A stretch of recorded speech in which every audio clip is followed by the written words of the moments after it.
Bien, vamos a dar inicio, anticipando, esperando que algunos más puedan llegar a estar con nosotros. Quizás vamos a partir con un versículo en 1 de Reyes capítulo 8, no porque nos revela una gran verdad bíblica, sino porque expresa la pregunta que vamos a intentar contestar un poco con el estudio de hoy.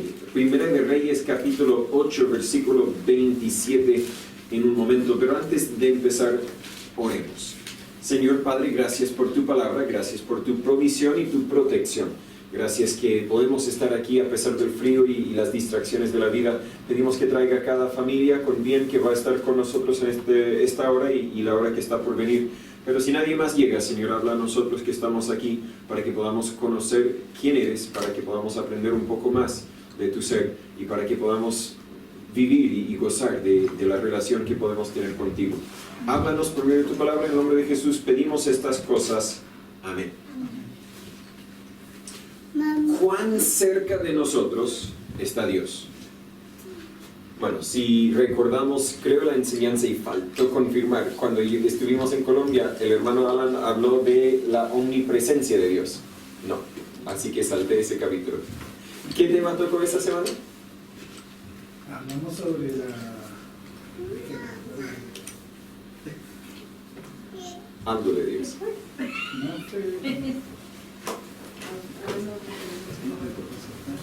Adelante, Guillermo, adelante. Bueno, entonces la semana que viene vamos a trazarnos para hablar de la omnipresencia de Dios. Pero al saber, entendemos algo de la omnipresencia de Dios. Dios está en todo lugar. Así que, ¿es válido decir que Dios está aquí? Claro. Sin embargo, muchas veces en nuestras oraciones pedimos, Dios, venga, llena este lugar con tu presencia. Pero si Dios está en todo lugar, ¿cómo puede estar más en un lugar si ya está en todo lugar? Y esa es la confusión que quizás muchas veces se nos llega al saber quizás que Dios está aquí en todo lugar, pero al no saber o no sentir más bien que Dios está en todo lugar. 1 de Reyes 8:27. Sería bueno, parece que Salomón está hablando aquí. Sería bueno saber quién está hablando. Dice, pero ¿es verdad que Dios ha de morar sobre la tierra? He aquí que el cielo y el cielo de los cielos no te pueden contener, cuanto menos esta casa que yo he edificado. En el contexto, sí, el rey Salomón, dedicando en cierto sentido el templo que habían edificado para Dios, él está expresando que cómo es que Dios, que ni el cielo ni los cielos de los cielos puede contenerlo porque es tan grande, tan inmenso, está en todo lugar. ¿Cómo podemos decir que Él va a habitar en esta casa? Sin embargo, esto es precisamente lo que la Biblia expresa, que Dios habita o mora hoy día dentro de cada creyente. Hoy día Él está con nosotros, hoy día Él está en la casa, hoy día Él es, mañana, hoy también está en el trabajo, está en todo lugar. ¿Cómo puede ser? Y esa es la idea que vamos a tratar de responder con esta idea que no he escuchado conversado mucho, pero la idea de que Dios es inmanente. Dios es inmanente, o la inmanencia de Dios. La RAE, para partir con una definición, ¿qué significa esta cualidad de Dios? El diccionario de la Real Academia Española dice que es inherente a algún ser o va unido de un modo inseparable a su esencia, aunque racionalmente pueda distinguirse de ella. Yo no le entendí mucho esa definición de la RAE. Al fondo sí estoy de acuerdo que esto es parte inseparable de la esencia de Dios, aunque quizás racionalmente, es decir, nosotros tratamos de entenderlo y nos cuesta entenderlo. Pero la definición bíblica es que además de ser omnipresente, Dios es inmanente. Más que estar en todo lugar, Dios está en todo. O más bien, como el autor Tozer presenta, permea todas las cosas. Y en ese sentido, Dios es conocible. Podemos conocer a Dios, porque podemos verlo en todo. Tozer también lo dijo de esta forma: Dios mora en el universo. En cierto sentido, esa es la idea de la omnipresencia de Dios. Pero el universo mora en Dios. y eso es la inmanencia de Dios. Que Él es más grande, pero está en todo lugar porque todo lugar está en Él.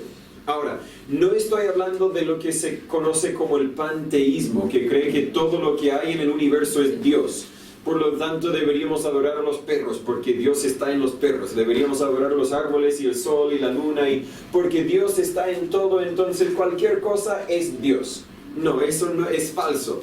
Es una idea que no vas a encontrar en la Biblia. Y cuando hablamos de la inmanencia de Dios, por favor, no lo confunda con esa idea del panteísmo. Pero cuando alguien nos ayuda con una necesidad física, podemos reconocer la bondad, han sido buenos con nosotros. Pero eso realmente no es la bondad verdadera. Dios es bondad. La bondad expresada en ese momento no originó en esa ayuda que recibimos, originó en Dios. Y en ese acto bondadoso, en esa demostración de bondad, podemos ver un poco de Dios. Cuando recibimos amor de otra persona y nos sentimos tranquilos quizás en su presencia, podemos reconocer que estamos disfrutando de una mirada breve a la naturaleza de Dios, porque Dios es amor. Es una idea que cuando yo lo estudié me costó un poco entenderlo y me costó quizás aplicarlo hasta que pude llegar a la aplicación y ahí pude quizás mejor entender esta idea de la inmanencia de Dios. En la práctica, si esa es la definición bíblica, ¿qué significa esto? Significa que Dios es tangible, Dios es conocible, Dios es sentible. Dios no es una idea lejana, una idea como que si hace, no sé, hoy día con la tecnología conocemos un poco de cualquier cosa en cualquier parte del mundo. Pero una idea de, bueno, cuando estuvimos en México y aquí en Chile a veces hay, porque hoy día hay Jumbo y Jumbo trae muchos productos importados. Pero cuando vivíamos en México queríamos compartir la idea de un pretzel con las personas ahí. Las conocen porque han viajado también. Pero en Chile como que no hay. Es quizás un poquito parecido a las ramitas que venden, pero no mucho conocido, poquito conocido nomás. Y hay pretzels que son crujientes y hay pretzels que son más grandes y son más suaves y esos son los favoritos de mi mamá y a mí me gusta cualquier de los dos. Pero ¿cómo puede uno describir eso a alguien que no lo conoce? Intentamos y decían, algo como... No, realmente no es como eso. No es como eso. No había cómo, para ellos era una idea tan abstracta que realmente no lo podían entender. Dios no es así. Dios lo podemos conocer, Dios lo podemos ver, aunque quizás no lo vemos con el ojo, vemos representaciones de Él con el ojo. Aunque quizás no lo podemos tocar cosas que nos ayudan a entender quién es. Claro, conocemos a Dios por medio de la Biblia. Y es por medio de la Biblia que quizás, no podemos solo entenderlo por las cosas fuera de la Biblia, pero las cosas fuera de la Biblia nos pueden ayudar a entender lo que la Biblia expresa. A la vez, Dios es trascendental. Y en esa palabra quiero expresar que nunca lo vamos a entender al 100%, porque Él transciende nosotros, es más que nosotros. Una idea que he citado mucho antes en Isaías 55, versículos 8 y 9, donde Dios dice, porque mis pensamientos no son vuestros pensamientos, vuestros caminos, mis caminos, dice Jehová. Como son más altos los cielos que la tierra, así son mis caminos más altos que vuestros caminos y mis pensamientos más que vuestros pensamientos. Esta ilustración no cuadra con toda la grandeza de Dios, pero a veces pienso así de mi esposa. Sus pensamientos no son mis pensamientos y quizás nunca la voy a entender. Dios es más distinto que yo de mi esposa. Dios es mucho más grande que nosotros. Nunca lo vamos a entender al 100%. Dios mora en el cielo y se ha revelado en la tierra, pero la revelación en la tierra no es el 100% de la identidad de Dios. Aunque, adelante. El mismo libro aparece en la parte de la injusticia donde decía que a veces comparar la justicia que nosotros podríamos entregar es como estarse burlando de Dios, porque decir, por ejemplo, Dios hizo justicia en un acto o en una persona, cualquier cosa, estamos nosotros nivelándonos a Dios. En cambio la justicia de Él es perfecta, o sea, nosotros podemos asimilar solamente lo que puede llegar a ser justo para Él. Sí, y es un buen punto para equilibrar todo esto, aunque vemos el amor de alguien, el amor de Dios es mucho más allá del amor que vimos expresado. La justicia que vemos expresado aquí en la tierra, la justicia de Dios es mucho más, sí, en ese sentido también. Y aunque Jesús es Dios y habitó entre nosotros, los que vivían con Él podían tocarlo, podían verlo, etc., aún así, Él solo era una parte de la gloria, de la majestad de Dios. ¿Por qué? Porque estaba limitado, se autolimitó temporalmente en un cuerpo, y Jesús es solamente una parte del Dios Trino y Todopoderoso. Así que entendiendo esta idea de la inmanencia de Dios, que podemos conocer a Dios, pero no lo podemos conocer al 100%, surge un problema, una dificultad. Y es lo que el autor Tozer llama nuestra disimilitud, es decir, nosotros somos distintos a Dios. Y muchas veces somos tan distintos que sentimos como que jamás lo vamos a poder conocer. Sería parecido, fuimos a Colombia y un misionero en Colombia había estado en Colombia ni 9 meses, algo así, y no sé, se casó con una colombiana. Y algunos chilenos dicen, claro, todos quieren casarse con una colombiana. No sé por qué le dijeron los constructores de mi casa eso, dijeron, vas a ir a Colombia y te vas a traer una colombiana. Dije, no, gracias, estoy contento con la que tengo. Pero él se casó con ella y él habla muy poco español. Le escuchamos predicar y predicó con pasión, pero con cero gramática correcta. Y Cristín luego dijo que le dio confianza a escucharle a él predicar, porque cada verbo lo presentó en el ¿cómo se dice? El infinito, ni lo conjugó, ¿verdad? Pero se entendió lo que él quería decir. Al fondo, yo me pregunto, ¿cómo es que él realmente puede conocerle a ella? Si él no habla bien el español y ella tampoco el inglés, ¿cómo es que realmente pueden conocerse? Son tan distintos en su lenguaje, en su cultura, en muchas áreas. Ahora, gracias a Dios, llevan más de un año juntos, creo, y Dios puede, la gracia de Dios puede ayudar que sigan adelante, pero el punto es que somos tan distintos de Dios que nos cuesta conocer a Dios. Muchas veces, aunque nosotros, los que somos hijos de Dios, los que tenemos conocimiento de la Biblia, sabemos que Dios está en todo lugar, muchas veces pensamos de Dios como alguien muy lejano, alguien muy misterioso. Aunque está en todo lugar, aunque ya está aquí, aún así muchas veces pedimos, Dios, acompáñame.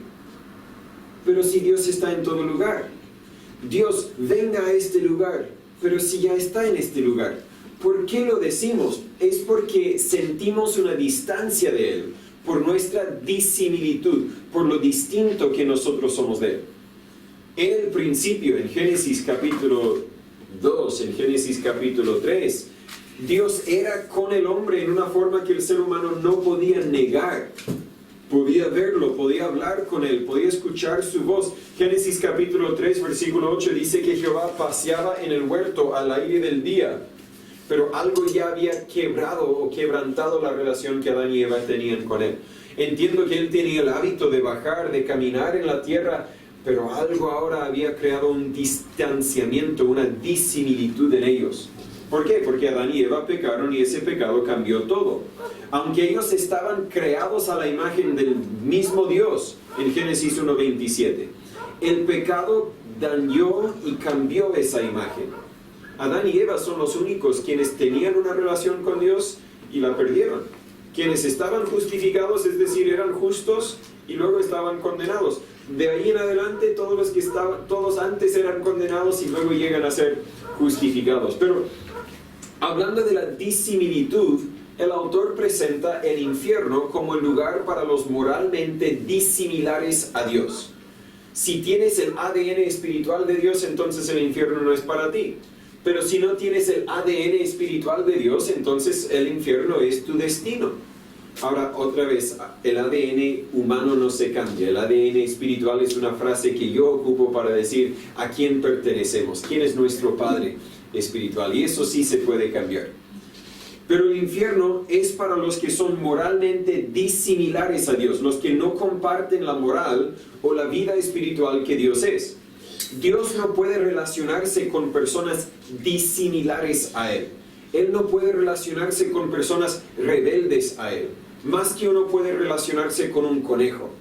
¿Qué puedes hacer con un conejo? Le puedes acariciar, le puedes alimentar. Y de la forma Dios puede acariciar o maltratar, quizás esa no es la palabra, pero castigar al ser humano que no tiene una relación con Él. Pero Dios no puede relacionarse con Él, no puede tener una conversación con Él, no puede conocerle a Él ni Él a Dios, etc. ¿Por qué? Por esa disimilitud, porque son muy distintos.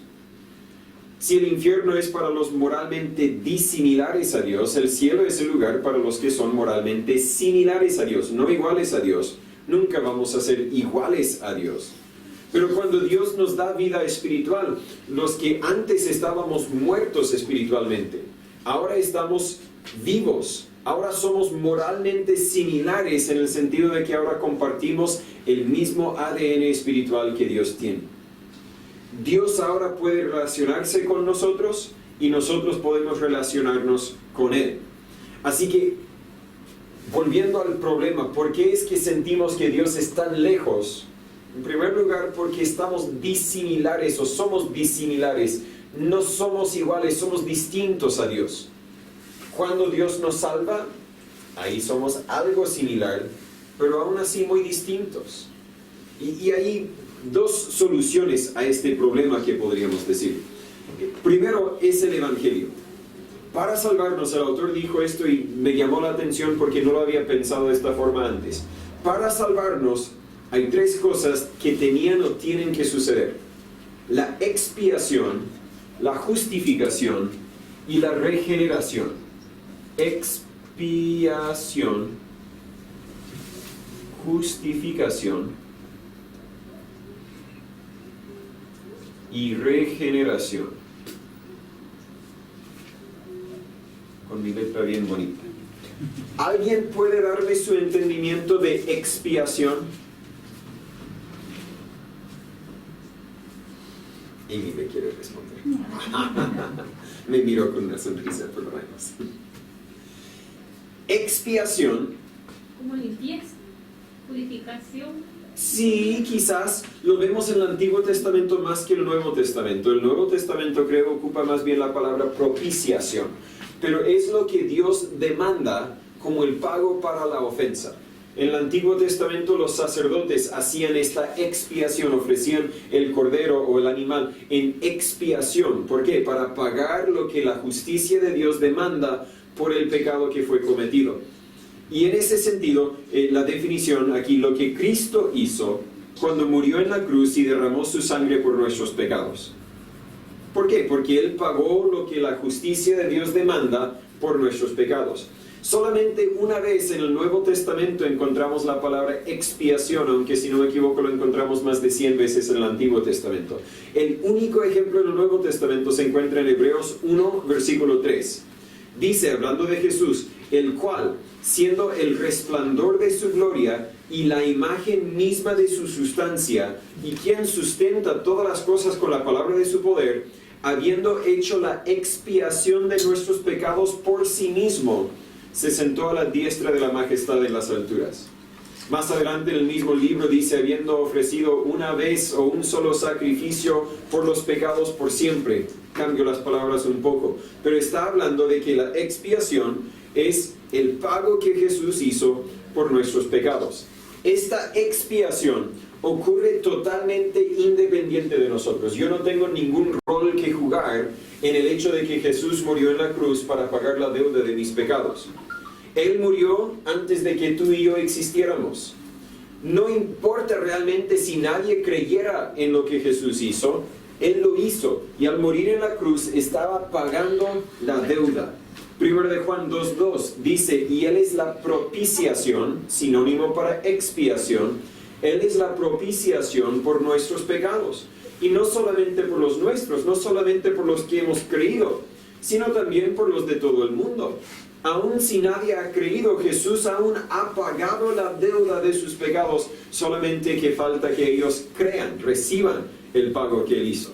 1 de Juan 4:10 lo dice de esta forma, en esto consiste el amor, no en que nosotros hayamos amado a Dios, sino que Él nos amó a nosotros, y envió a su Hijo en propiciación por nuestros pecados.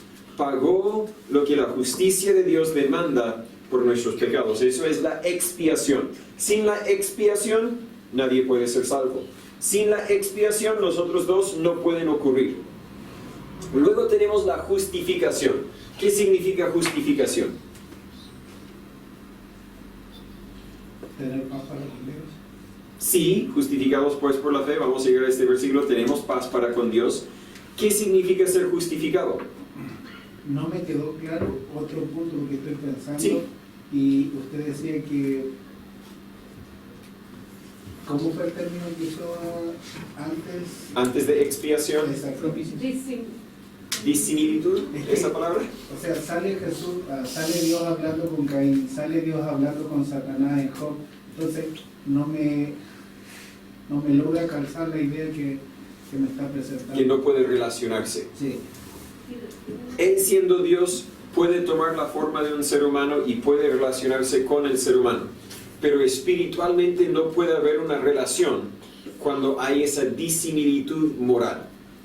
Cuando alguien vive en rebeldía a Dios, Dios no puede. Dios se presenta a Caín Ujú. y, bueno, y señala lo que él va a condenar con respecto a Caín, y Caín ya había cometido el hecho de maldad. Entonces, por eso es como que... Puede relacionarse en el sentido de un juez hacia un condenado, pero no puede relacionarse como un padre con un hijo. Ahí sí se aclara. Gracias. Justificación. Ser declarado justo. Si alguien comete una ofensa, quizás hoy día, no sé, quizás alguien entra a robar en la iglesia y no sé, el hermano Alan le tira un ladrillo y al tirarle el ladrillo muere el hombre, no sé. Le van a llevar ante el juzgado, pero él se va a defender o se va a tratar de justificar al decir, mire, entraba a robar, yo solo le tiré una cosita, no tenía ninguna intención, etc. Y ahí el juez va a decidir si es justificado o condenado. Y en el mismo sentido, esto es una palabra legal que Dios hace. No tiene nada que ver con nosotros, aunque sí tenemos un pequeño rol que jugar, pero es Dios declarando al pecador como justo. La definición de justificación. Y el versículo que el hermano Alan citó, Romanos 5:1, justificados pues por la fe. No es la fe de Dios, es mi fe depositada en Dios. Uno es justificado cuando cree en Dios, cree en Jesús. Justificados pues por la fe tenemos paz para con Dios por medio de nuestro Señor Jesucristo. Pero esta justificación, aunque requiere de nuestra fe, también ocurre fuera de nosotros. La justificación cambia la declaración del juez, cambia nuestra posición delante de Dios, pero no hace ningún cambio dentro de nosotros. Ah, pastor, pero estás diciendo que cuando somos salvos no somos cambiados. No, el cambio es el siguiente paso. Aquí en esta justificación, la forma en que Dios me ve a mí cambia. Pero si eso fuera todo lo que sucediera en mi vida, yo sigo siendo la misma persona.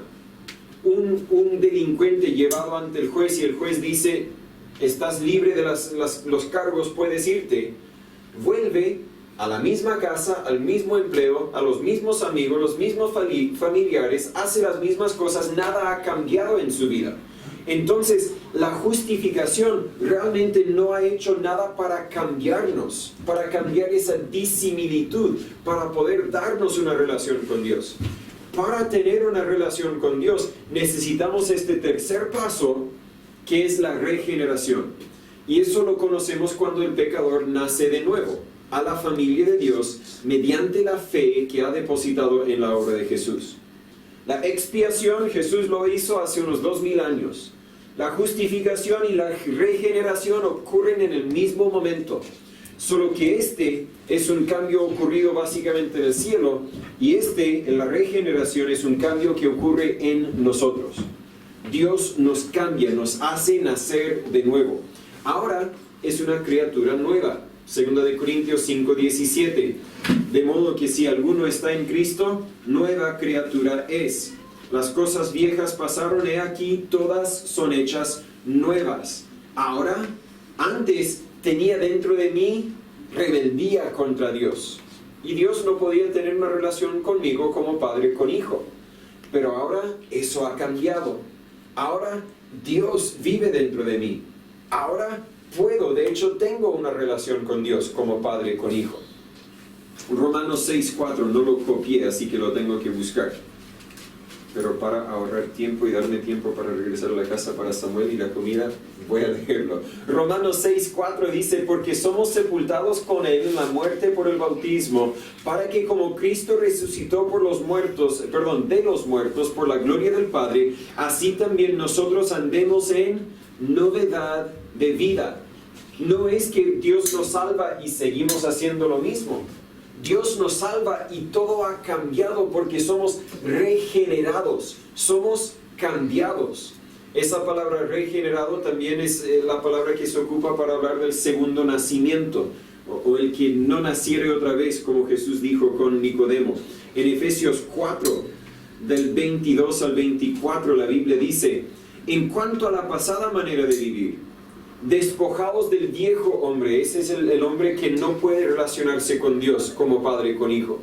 En cuanto a la pasada manera de vivir, despojados del viejo hombre que está viciado conforme a las concupiscencias engañosas, y renovaos en el espíritu de vuestra mente, versículo 24, y vestíos del nuevo hombre que es creado según Dios, en justicia y en santidad verdadera. Aquí Efesios está hablando a personas regeneradas, personas que tienen una relación con Dios, y los está diciendo, deje de andar con el viejo hombre, deje de vivir como antes vivías. Dios te ha cambiado, vive tu vida nueva. Y ahí encontramos una verdad que nos ayuda a entender quizás esta idea de la disimilitud que tenemos con Dios, o el motivo por el cual Dios se siente muy distante de nosotros, aunque sabemos que está en todo lugar. Porque aunque Dios nos ha salvado, todavía no somos muy similares a Él. Tenemos la semilla, sí. Tenemos vida espiritual, sí. Pero no somos para nada santos como Él es. Nos falta mucho crecimiento, nos falta mucho conocimiento, faltan muchos cambios que tienen que seguir ocurriendo. Hablamos de la santidad posicional, es decir, estoy santificado o apartado posicionalmente en Cristo, y eso ocurre totalmente cuando uno cree en Jesús.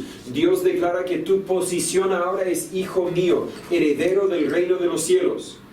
Pero hay una santidad práctica que se refiere a las decisiones que uno tiene que tomar en su vida. Cuando usted fue salvo, al tiro se notó que todas las palabras groseras que antes hablaba las dejó de hablar. Quizás no, quizás sí para algunos. Algunos que han fumado dicen que cuando Dios les salva ya dejan el cigarrillo de un día para otro. Otros dicen, les cuesta. Lo mismo con el alcohol, es un proceso que Dios está haciendo, y una decisión nuestra también de despojarnos del viejo hombre y vestirnos del nuevo. Pero ahora que tenemos la identidad nueva, ahora que hemos sido regenerados, ahora sí podemos relacionarnos con el Dios Santo. Ahora compartimos su ADN. Ahora somos hechos a su imagen, somos parte de su familia.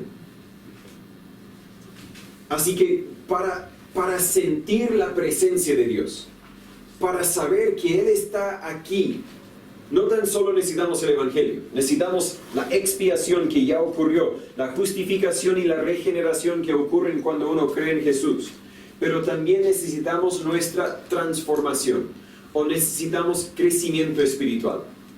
Porque aunque compartimos el ADN de Dios, somos bebés recién nacidos. Y un bebé recién nacido se parece muy poco a sus padres. Estábamos revisando fotos hace algunas noches con los niños y pedimos a los niños qué edad querían verse, y todos querían verse cuando tenían la edad de Abby.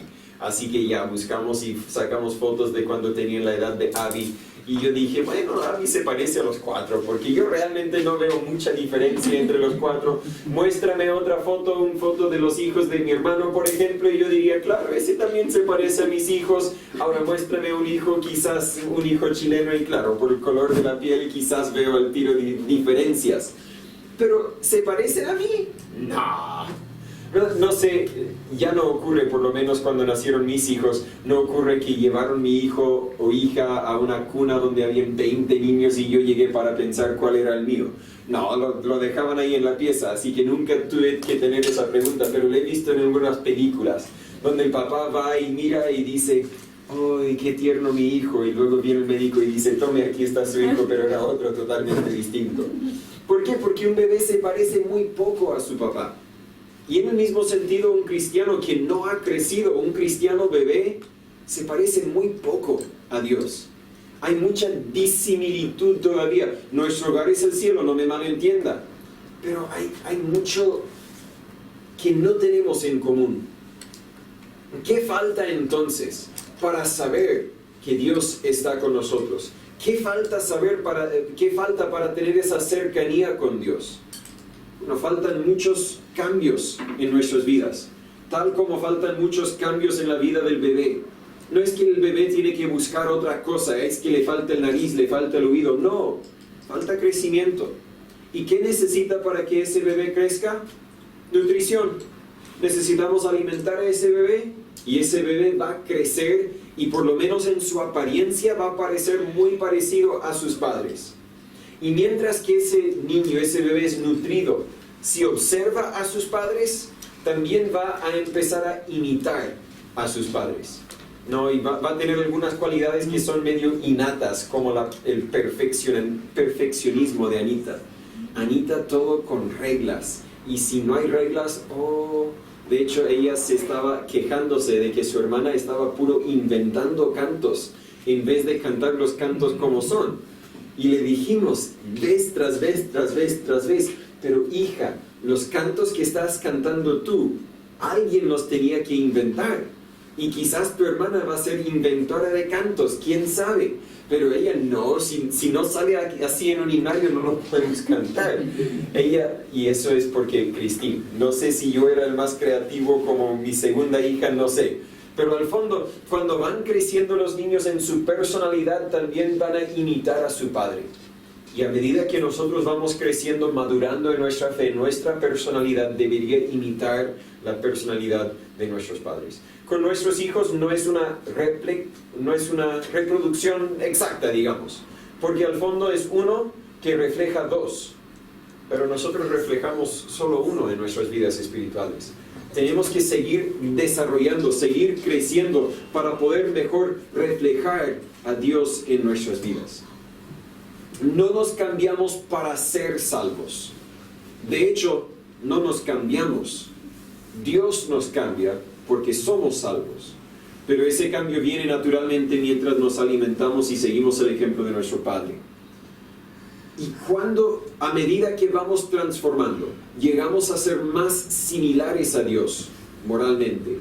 Y esa similitud moral nos da una cercanía con Él. Un día seremos 100% moralmente como Él es, cuando estemos en el cielo, geográficamente con Él. Pero ahora estamos con Él, o más bien Él con nosotros, aun si no lo vemos de forma geográfica. Por eso quizás no lo sentimos. Lo sabemos, lo podemos explicar. Quizás algunos tienen anotado dónde poder demostrarlo con la Biblia, que Dios está aquí, Dios está conmigo, pero no lo vemos y por lo tanto no lo sentimos. Como cuando está lloviendo al mediodía, gracias a Dios no debería llover mañana y deberíamos poder trabajar. Pero jueves y viernes y sábado y domingo y quién sabe cuánto más va a llover, quizás casi todo el día. Y va a llegar la 1 de la tarde y vamos a decir, el sol está arriba, bien alto en el cielo. Vamos a saberlo, vamos a poder comprobarlo de alguna forma, pero no lo vamos a sentir. ¿Por qué? Porque algo ha tapado el efecto que el sol podría tener en nuestras vidas. Y falta que en nuestras vidas, falta que las nubes pasen y vamos a ver y vamos a sentir el sol tal como sabemos que es. Y en nuestras vidas espirituales, falta que nuestras fallas sean cambiadas a la imagen de Cristo y vamos a sentir la presencia de Dios, porque Dios es inmanente o es conocible en ese sentido. Espero que no le haya dejado confundido, porque aunque a mí me dejé un poco confundido con esta idea de la inmanencia de Dios, Dios es conocible, podemos sentir la presencia de Dios, podemos saber que Él es con nosotros, solo falta que lleguemos a ser más como Él es. ¿Alguna pregunta? Hermano Félix, ¿podría orar para terminar este momento juntos, por favor? Padre Celestial, estamos aquí en tu presencia, Señor, para agradecerte este nuevo atributo que podemos conocer el día de hoy tuyo, Señor. Gracias porque está el espacio, está el pastor, Señor, que nos puede indicar, Señor, y nosotros poder comprender este nuevo atributo, Señor. Gracias porque todas las cosas que dice el pastor, nosotros podemos sentir y podemos decir que es verdad, Señor. Gracias porque eres tú bueno y nos enseñas día a día. Esperamos, Señor, que el resto del día que quede, Señor, sea para tu gloria y tu honra y poder ver a nuestros hermanos acá en la iglesia. Te pedimos estas cosas y te agradecemos en el nombre de Jesús. Amén. Amén. Hay un pequeño descanso y yo voy a la casa con un libro y algunas cosas.